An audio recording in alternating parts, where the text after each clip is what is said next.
Hi, I'm Linda Chapman, author of Beyond the Eyes of God, a story about a young girl kidnapped in the night and put into a world of mental and physical abuse. The last several times I've been reading inserts to my book, pieces that are in my book this time, and I am in the process of writing some other books, but Beyond the Eyes of God is out right now on Amazon and Kindle. So this is another insert to my book.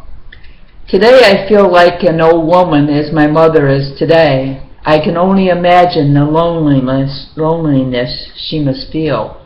But the mental and physical abuse I went through as a child has taken its toll. Today I am more of a compassionate person than I was before. I worry about the well-being of people I don't even know, people I've never met. I like the darkness but find myself awake. From age newborn to 5 years old, I had a wonderful life with my grandparents. From age 5 to 16, I led a life of abuse that followed me through my adulthood. Over 60 years ago, when I was 5, people wouldn't listen to me about the abuse I suffered, and I continued to lead my life as someone I didn't know. Over 50 years ago, when I was 13 years old, I started writing my book. I continued reaching out to people to listen. Still, they wouldn't listen.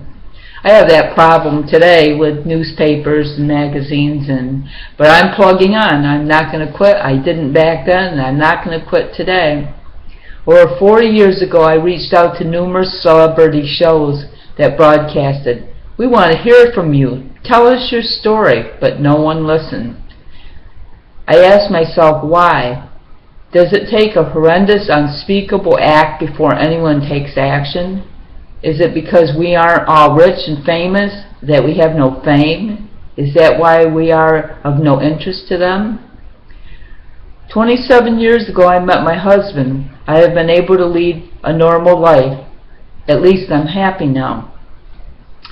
8 months ago, I started writing my book again with the help of a friend. I'm finally free, set free from the past that has haunted me for so many years. As if a horse that has been set free after years of being confined to a small corral, I can finally see some goodness in the world. Although I was unable to free myself from my family for over 60 years, I am in hopes this book will inspire you to set you free, to seek out another life that may be out there waiting for you. Just a simple, kind acknowledgement would make the world a better place.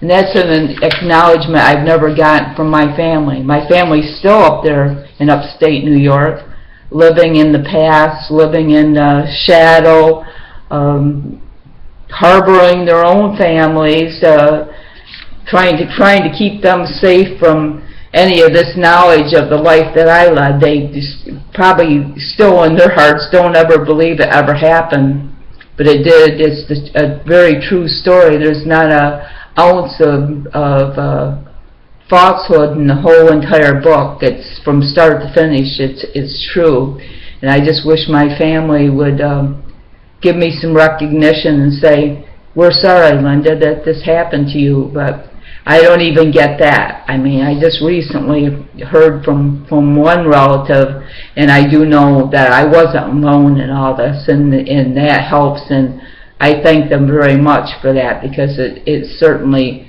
made a difference to me knowing that I wasn't alone. So I still love my sisters and my brothers. No matter what I went through, I still feel sorry for I still feel sorry for my mother. It's probably crazy to feel sorry for someone that abused you all those years, but she is still my mother, and I still feel sorry for her. I feel sorry for the person that she had become, and she couldn't escape her rage and the turmoil that she had put us all through. So I'm hoping eventually the right people hear and read my book and know that there is another life after all that they have been through. So I thank you very much once again for listening, and I'll be back in the next day or so. Thank you very much.